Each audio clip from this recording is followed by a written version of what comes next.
Hi, this is Stuart Erickson, Wagner attorney. Today we're going to talk about preliminary hearings and whether to waive them or not. Now, a waiver means to give something up. Every defendant in a criminal felony case has a right to a preliminary hearing, which is a probable cause hearing to show two things. One, that a crime was committed, and two, probable cause to believe that the defendant committed it. So it's not a full-blown jury trial, but it is a threshold level to justify the state, making you ultimately stand for a jury trial on a criminal allegation. So the question becomes a lot of times, should I exercise this right? Do I waive prelim or do I have the prelim? So a lot of considerations into that. A lot of it is, do we have all of the discovery or enough of the discovery to know what the state's facts are?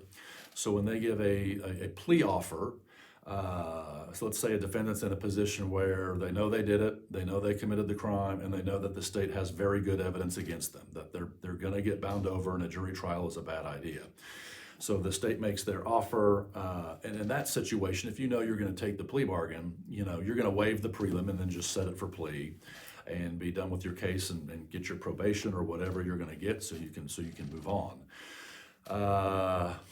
Sometimes another reason to waive prelim, or a consideration of it, is if you have a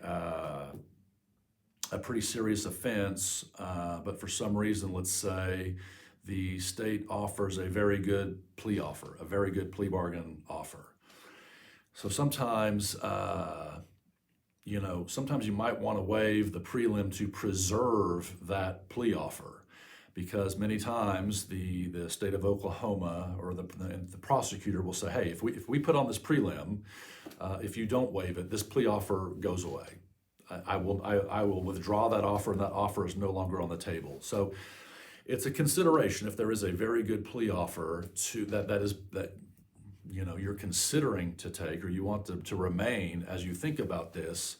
Sometimes that's a way or a reason to waive. Now, a reason you wouldn't want to waive prelim is if you pretty much know for sure that you're not going to take a plea bargain. You either, hoping for a dismissal after prelim, or for motions, or just flat out from a jury trial and acquittal, then you really would want to put on the preliminary hearing and not waive it. The benefit of that is, you get to preview the state's case a little bit. You get to see the witnesses. Some of the witnesses will have to come in. You can see what their testimony is. Their testimony will be locked in because, of course, at a preliminary hearing, the defense attorney, gets to cross-examine the witnesses. So their stories are kind of locked in. So if time comes for jury trial and they want to change their testimony, to make the state's case better in some way, I would have that preliminary hearing transcript. I would have it, and I could refer back to that and say, back on such and such a day, you testified at preliminary hearing. Isn't that true? Yes.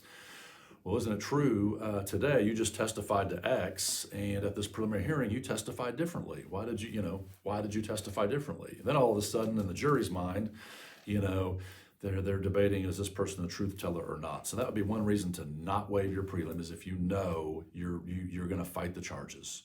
If you're not going to fight the charges, then there can be many benefits to waiving your prelim. But as with everything, it's a case-by-case decision. There's usually some pros and some cons, and that's where the client, the defendant, and the defense attorney, me, would really talk and discuss and decide what's the best route, what's the best path. So that's some of the issues with preliminary hearing and whether to waive or not. If you have any more questions about that, reach out to me, Stuart Erickson at wagnerlawyer.com.